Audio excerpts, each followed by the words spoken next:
So guys, tell us how the band met and formed the Gorillas. Hang on. Hair. I've got hair in my throat there. Oh dear, my head feels very sticky today. Too much ghost wine last night. I didn't know if you tried that stuff, but it's like drinking shots of washing up liquid mixed with paint stripper. Yeah? Sounds like a good idea at the time, but you do pay dearly in the morning. Anyway, right, yes, how did Gorillas form? Well, I guess this lineup first came together around 1998, because I put loads of bands together before that. Great bands, yeah? All of them should have been enormous. What did you have? You had the Burning Sensations, Durango 95, Kiss and Make Up, Wild Willy Wally and the Wallingtons. Yeah, I was the singer in all those bands. Great stuff. Yeah. Dear Lord. Oh. Anyway, any one of them could have been as big as Gorillas. But, eventually, I thought it might be time to try out a different vocalist, other than me. Yeah, someone who could actually sing, maybe? Shut it, twerp. See, technically, my voice, obviously, is still much, much better than 2D's. But, yeah, I just thought it was time for a change. Change of texture. So, what happened was, I was out one day on a nicking spree, hoisting we call it, on the rob. August 15th, 1997, first time we met. Yeah, like I say, I was out robbing on a nicking spree, yeah, right? And what I had in mind was to crash my car through the front window of this music shop. Uncle Norm's Keyboard Emporium, it was called. It was the local shop, basically, that sold all the keyboards. And what I thought was I would just crash through the front and then steal a bunch of the keyboards, and form a new band. It was the shop I was working in. So I crashed the car through the window, and it landed straight in 2D's head. Amazing, direct hit. Knocked one of his eyes straight out. Put him in a coma immediately. I got arrested for that, and my community service, my sentence, was to look after this silly sod. I don't know what I did wrong. Obviously, I abused that position and took the opportunity to bully him to within an inch of his catatonic life. So, one time when we were mucking about in a car park in Nottingham, 2D actually went through the windscreen. And I think it was that second car accident that actually brought him back round. Yeah? Because it knocked his other stupid eye out. But I'll tell you what, when he stood up, wow, what an image. Tall, pretty, blue spiky hair. No eyeballs? No eyeballs. I knew that he had to be the front man. After that, everything sort of just fell into place. I found Russell, our drummer, working in a record shop, Big Rick Black's Record Shack in Soho. Everyone had heard of Russell because he knew everything there was to know about hip-hop. He was the rhythm king. And also he was possessed by the undead, ghostly spirit of his dead friend Dell. Good drummer too. So I kidnapped him and took him over to Kong Studios, which was our headquarters, our isolated recording studio HQ at the time. Yeah, all we needed, was a guitarist. Well, we did have one, Paula Crush. But she was rubbish, so we advertised for another. We stuck an ad in the music paper, NME. I can't remember exactly what we wrote. I just know it stated, no hippies. Moments later, there was a knock on the door, and there was this FedEx crate outside. Nothing more. No one there. Just a crate. We opened it up. And inside was Noodle, our guitarist. We were a band. We changed our name to Gorillas there and then, and the rest is history. Anyway, you should obviously know all this. It's all in Rise of the Ogre, the Gorillas autobiography. Best book I've ever written. Well, only book I've ever written.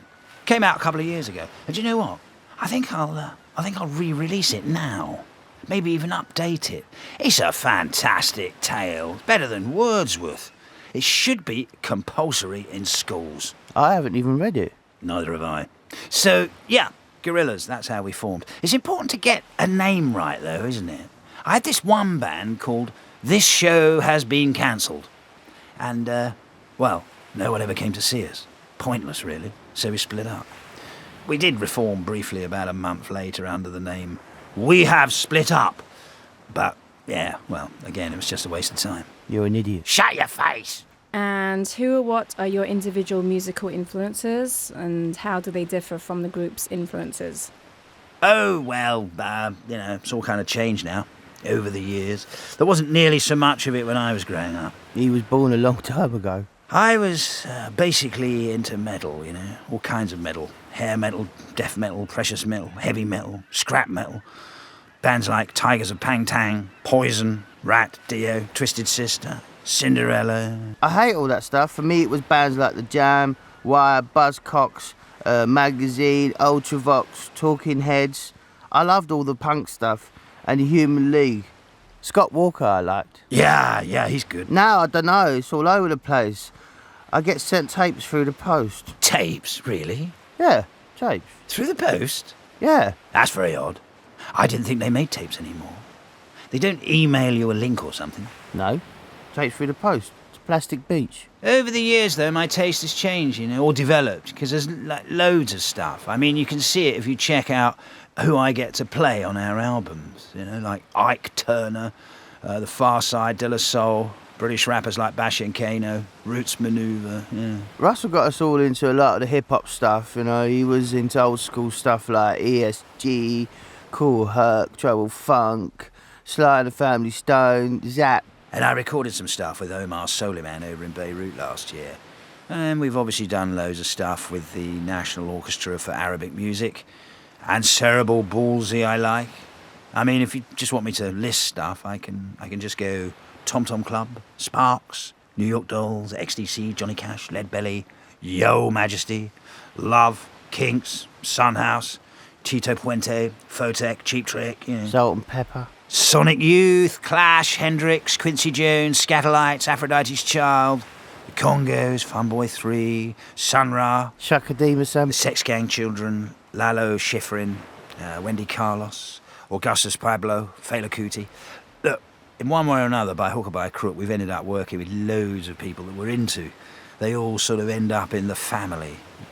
Gorillaz is like a flop house for legends. Collectively, yeah, I'd say we cover most bases. Although Russell's been missing now for years, yeah, since we played the New York Harlem Apollo 2006. And Noodle too. I haven't seen her since the El Mañana video shoot.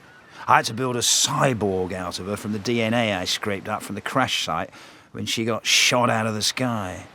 The cyborg plays a lot of guitar on the album. It came out very well.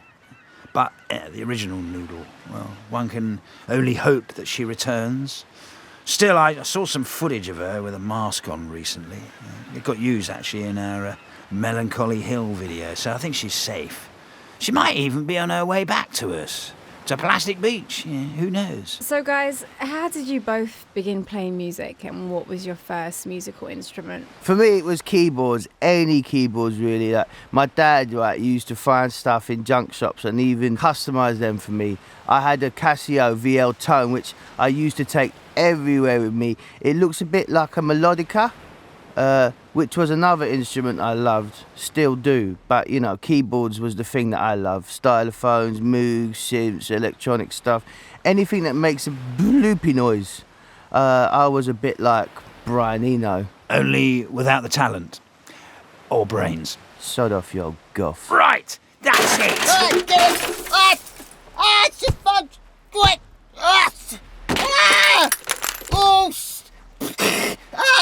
Flipping it! Yes. Now, where were we? Oh, yeah, instruments. Well, everyone knows that bass is best. It's heavy, sexy, and you can rattle the bowels of the earth with it. The one I use today is named El Diablo.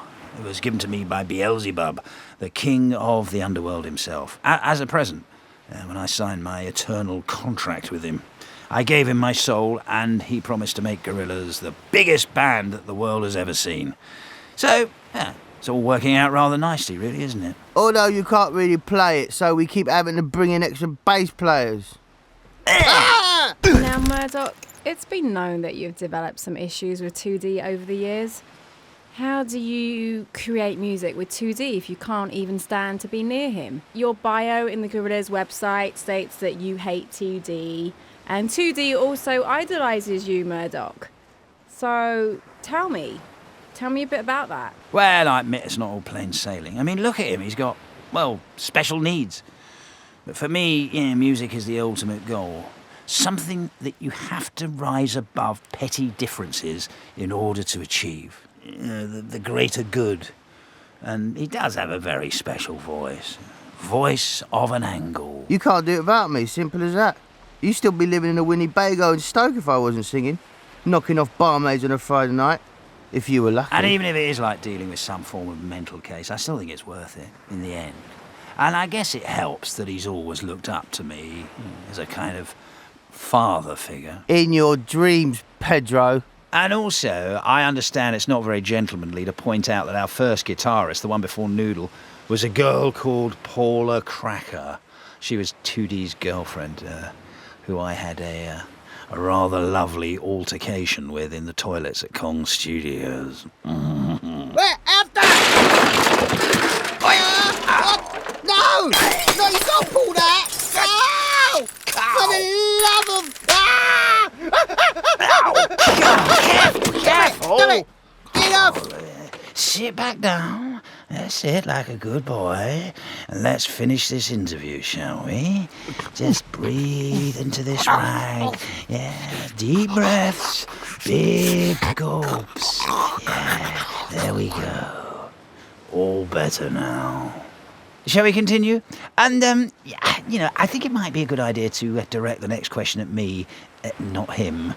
And 2D, you were introduced to the Free Tibet campaign by Adam Yauch from the Beastie Boys and have been an avid supporter of the Free Tibet campaign ever since. Describe what this campaign means to you and how you hope to raise awareness with your music. I think, Don't ask him anything serious. I mean, you just get a load of rubbish falling out of his trap. the Free Tibet campaign was something that a lot of people threw their weight behind. I mean, I think it's important to lend your position to... Well, you got to ask yourself, haven't you? Yeah? I mean, how much trouble are these people in if they need 2D? Yeah?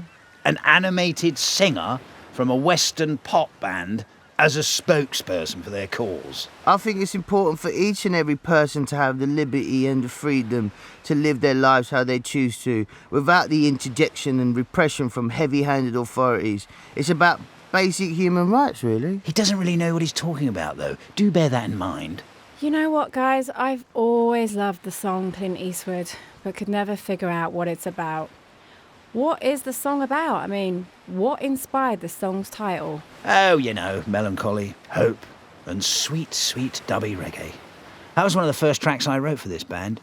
Instant hit. It's all built up around my deep, twangy bass. That and a little button marked reggae setting on my Honda Z-Chord hit-making machine. With the lyrics, well, it's not actual sunshine. I don't have sunshine in an actual bag, I'm not even sure that's possible. I'd have to check with someone like Stephen Hawkins on that. I did have a bag, though, but it wasn't actually sunshine inside the bag. It was some old gym clothes and some shoes in a paperback. Oh, we finished the track off at G-Jam Studios in Jamaica in about April, May 2000. Blimey, that was over 10 years ago now. And that track's still a monster.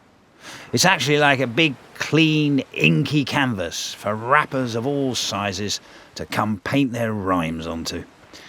That one's had raps by Del the Ghost Rapper, Cyan Life from Phi Life Cypher, Tiny Tempers had a crack at it, Snoop Dogg at Glastonbury, Bash and Kano did a version, and Islam Jawad threw his set into the mix recently in Syria and Damascus at this show we did at the Citadel.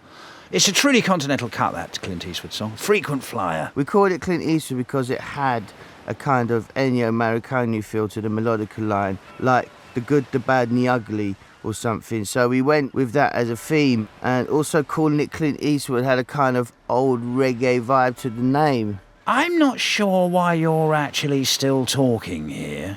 I mean, you had nothing to do with that track other than singing my lyrics. The version that the Gorillaz live band are now doing is great.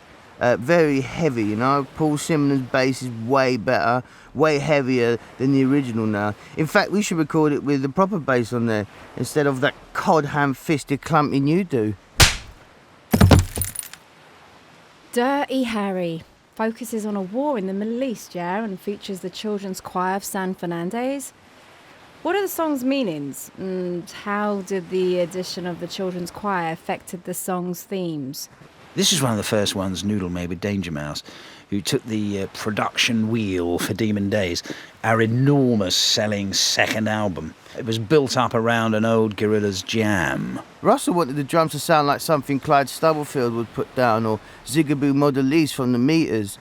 Instead of just sampling a breakbeat, he'd try and make a beat that people would have sampled from the original hip-hop era. Then we sampled it, cut it up, and made it sound like a breakbeat.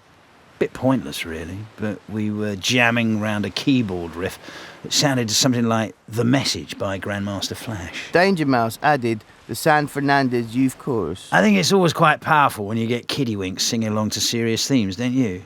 I think it's right, though, isn't it? You know, children are our future, huh? If you infect them when they're young, you can usually keep them for life. These kids are growing up out of a climate of conflict where intolerance has been encouraged, and there's a sense of fighting for something you're being manipulated into backing. It can't be good in the long run. All you can really do as a musician is try and offer a different view, something a little more conciliatory. So Booty Brown from the far side skids into the middle of the track and just like unleashes his machine gun peace rap, you know? Booty's rap humanises the position of the soldier, the fighter as an individual. You add the Arabic strings into the mix of them and then you got the whole picture. It's a handshake from both sides. A bigger overview. I think it's time for a quick Almazza, don't you?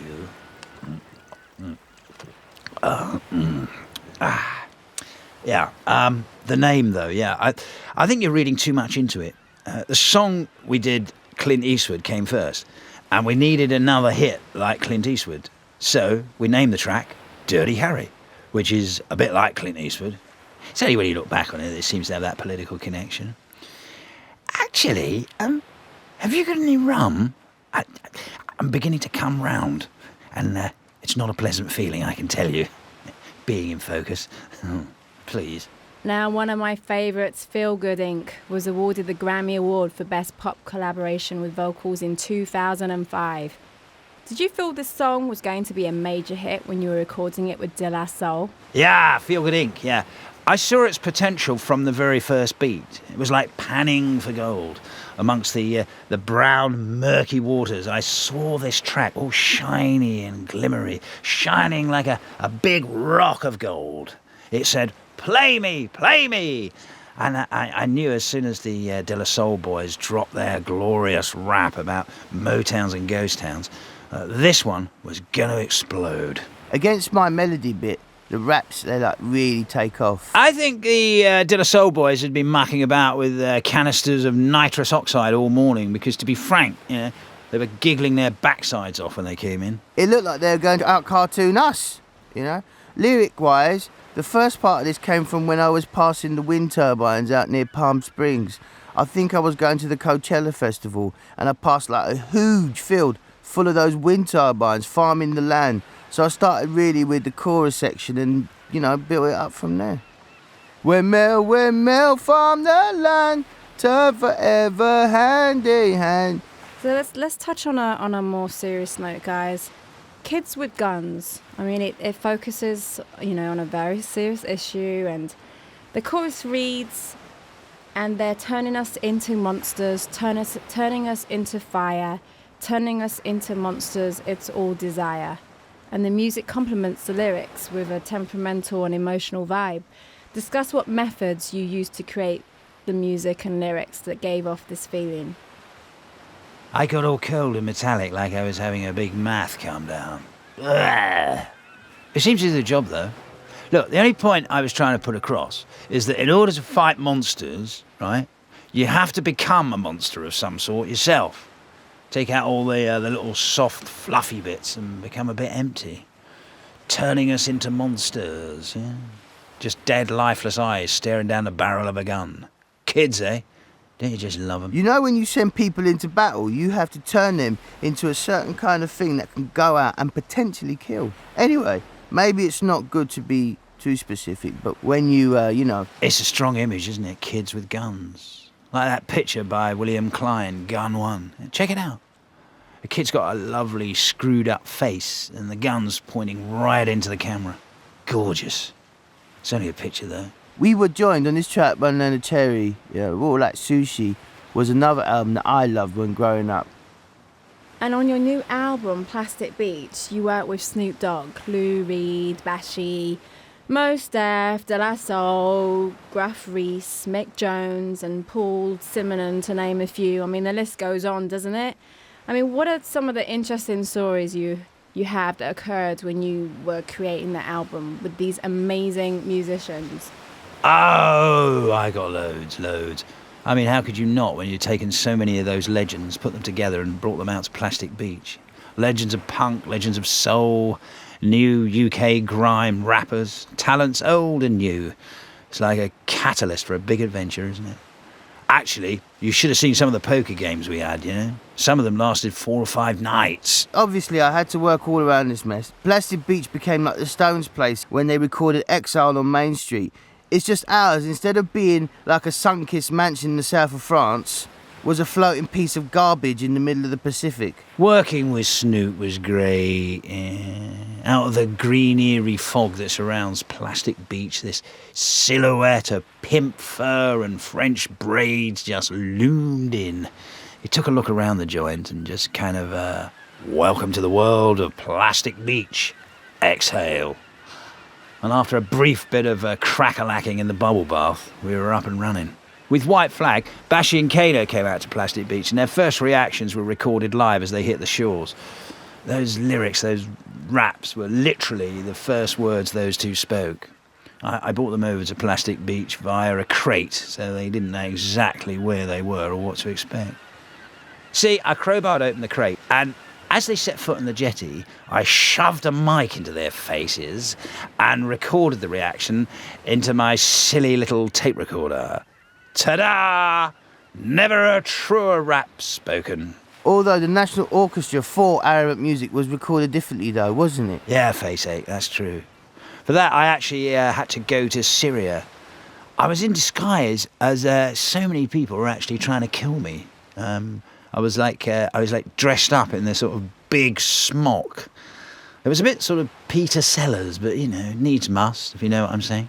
So I got over there and I worked with a guy named Assam Rafea, brilliant conductor, who conducted the Syrian orchestra, which you can hear at the beginning of White Flag.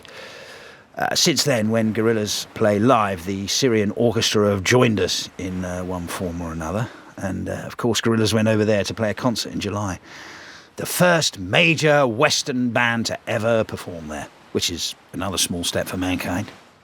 Stylo, the song featuring hip-hop artist Mos Def and funk musician Bobby Womack, contains a lot of heavy vocal solos and interesting electronic instrumentation.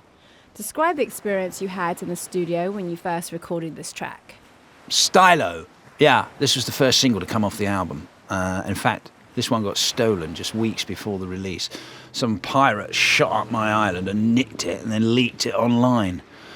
You can't plug holes like that anymore in the brave new digital world. This is a new sound for Gorillaz, an electro-ish crack funk sound with a little bit of politics and a whole lot of soul going down. With Stylo, I wanted the music to feel euphoric, whilst still putting across how precarious our tightly packed situation is now worldwide. Where we're at as a species on this overpopulated planet. Coming on to the overload. Can you feel it, kids? Can you feel it, eh? The funny thing is, since man could pick up a pen and put his thoughts on paper, we've always had a sense of the apocalyptic, imminent doomsday. But you know, yeah, I think something's got to give. It's like rubbing the impossible to burst. I think you can hear that in Bobby Womack's chorus. He just explodes into the track. I mean, how good is it to get Bobby Womack on the record? And now on tour with Gorillaz. That was the first recording he's made in, 15, 20 years? So, what an honour for him. Only joking.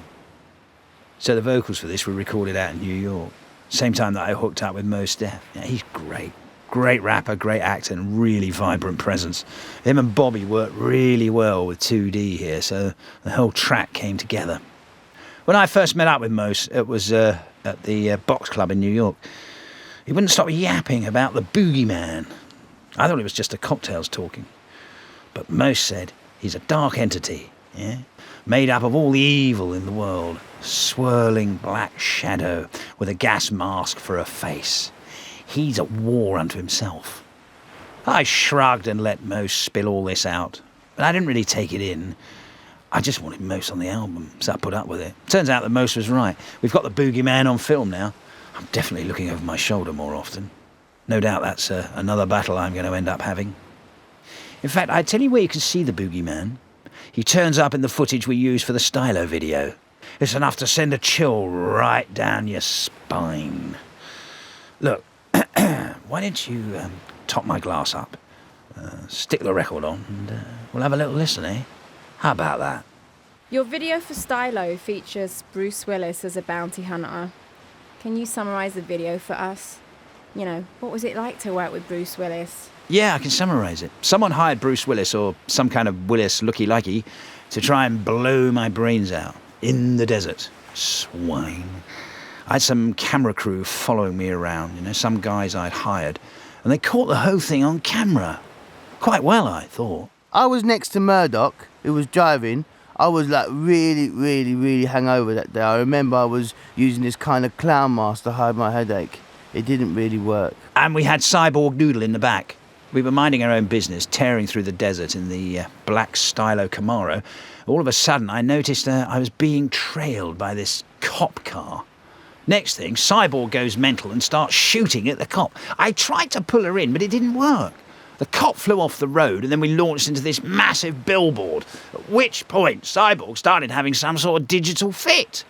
Next thing, this red car pulls up alongside with Bruce Willis in it, and he's taking pot shots at us. I always thought you two got on. Yeah, me too. Maybe he's just got a grump on, because I stiffed him with that sake bill at Nobu that time. But boy, that's a bit traumatic to hunt me down and try and kill me. Eventually, just to escape this nut, I had to drive the car off a cliff, straight into the sea. Is this a dream you had? No, you fool. You were there too, don't you remember? Anyway, I was so traumatised by all this that my therapist told me to try and turn it into a positive experience. So I used the footage to make a video for our Stylo single. It's all up there on the World Wide Web. Check it out. You won't see anything finer, Damon Albarn and Jamie Hewlett served as the producers for Plastic Beach. What kinds of methods and techniques did they use when they helped you create the album? A lot of channeling. You see, in my dotage, I have come to realise that I'm not 100% sure I truly exist. I may, just may, mind you, be born and thrust forth out of the collective minds of those two horrors. It doesn't make me any less real, but they did give me substance. Or substances. I'm not sure. This interview's dragging on a bit, isn't it? Can we sort of pick up the pace a bit? I think Glitter Freeze is one of the most interesting tracks on Plastic Beach. I mean, it's filled with loud electronic synthesizers, features Marky Smith from The Fall on vocals. What was going through your minds when you created the song? Rum, Rohypnol, something exotic from the Navajo Nation, little tinctures and technicolor images of huge ships crashing in dirty, broken waves. The roar of the ocean smashing into angry, howling boats. Black, harrowing gales spitting hurricanes against the shore, with all the chaos and madness being conducted by a toothless, barking pirate named Marky Smith from The Fall. That was going through my mind. It's my version of Fantasia, or maybe some mad old naval painting. It's kind of effective, don't you think? Marky Smith tried to ram raid our island, Plastic Beach.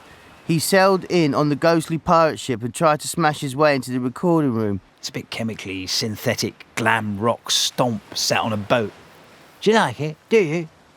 I think what the breakdown needs, though, is a great big air raid siren creaming its way into the middle to let you know that there's danger coming your way. We did a few different versions of this, actually. There's one when I'm humming all the way through, which sounded good.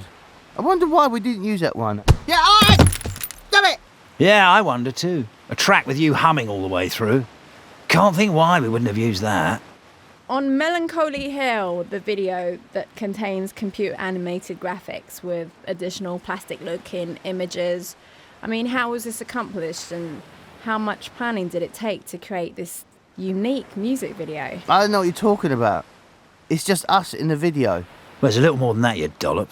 This is one of Jamie's, Jamie Hewlett's ideas. He filmed us from where the Stylo video ended. It takes off from that point. So we're still in the shark submarine, travelling towards what for the viewer is an unknown destination. See, I know we're headed over to Plastic Beach. That's when the cyborg noodle went and coughed up that octopus. That frightened the life out of me. If only. Anyway, this is where it gets good. I spotted this lump of rock, this outcrop in the ocean with this manatee sunbathing on it. I'm not sure exactly what I had taken that day, but the visuals were really strong. I started heading for the manatee in my snazzy little submarine. And then in the video, you can see we got some serious backup, We're joined by a host of other submarines in all shapes and sizes, all travelling to the same destination with me. And in the subs, guess who? My pals from the album. Lou Reed, Griff Rhys, Snoop Dogg, Paul Simonon, Mick Jones and De La Soul. The boys. But then, it gets a bit darker. We can see that the manatee's covered in barbed wire, and it's the boogeyman trying to take the poor creature down under into the murky depths of the ocean. So, yeah, Melancholy Hill. That's a place on the island. The Melancholy Hill of Plastic Beach. It's that feeling, that place that you get in your soul sometimes, like someone's let your tyres down, a bit deflated. I usually get that around Tuesday morning. Clears up again maybe Thursday and I'm ready to start all over again. But it always seems quite real when I'm going through it. I only really joined the band to make music, and now I'm being held captive by a bastard bass player in an underwater submarine, being attacked by sodding pirates who are trying to take over this rotten piece of broken plastic in the ocean that gorillas call home. All this just to make a video. It's making me want to die. But okay, yeah. Despite the obvious trauma involved, this has to be the best Gorillaz video yet. A noodle, the real noodle's back. I don't know where she is, but this footage shows her being shot at and then escaping into a lifeboat. It's definitely her, though. And Russell's in it, too. I don't know what he's been eating, but he is giant. Giant!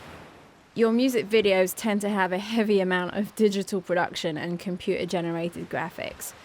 So how did you begin to create these videos, and what methods and technologies did you use to create them? There's a variety of methods. Sometimes I just get our video director of choice, Jamie Hewlett, and say, look, this is the idea, okay?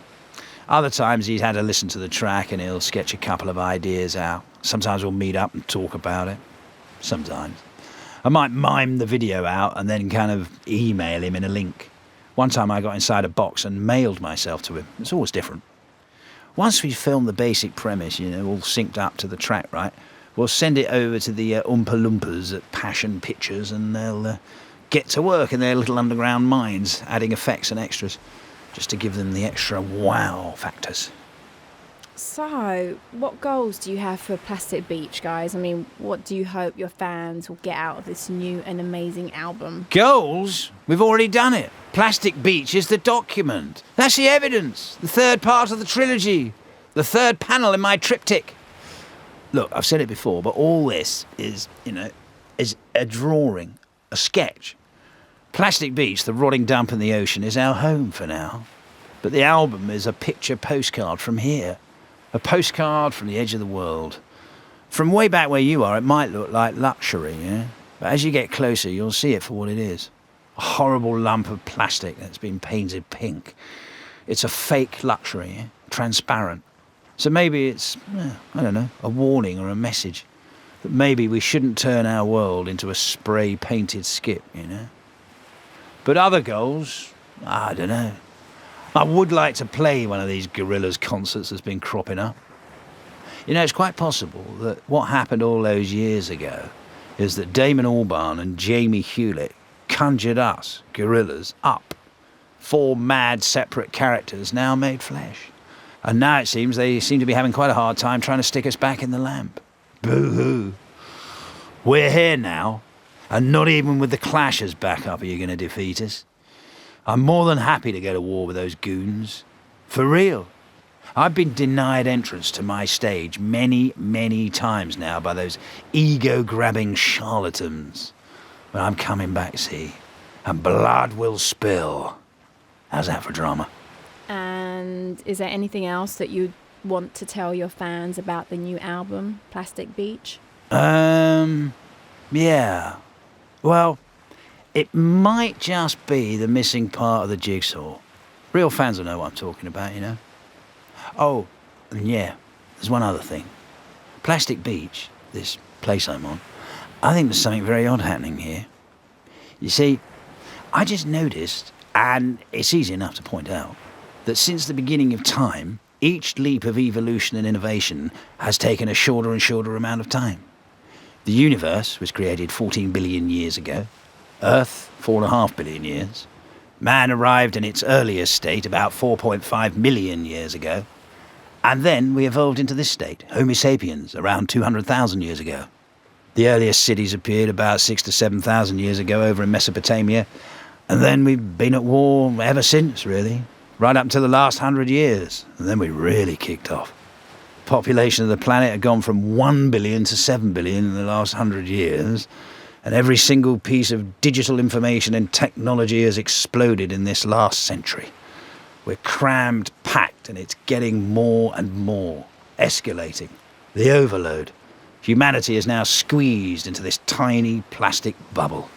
Everything getting faster and faster, whirling towards an inevitable conclusion.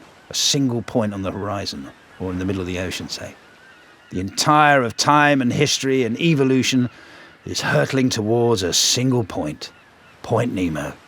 Plastic Beach. That's what Plastic Beach is, I reckon. The end of days. The point of no return. It's right here. It's right now. It's upon us. The future has finally come on. Today. Does that make sense? Yeah? Great. Right, I'm off for a tinkle. Great talking to you. Come on, 2D. Let's grab a quick sharpener. Last one at the bar's on. Thank you, and good night.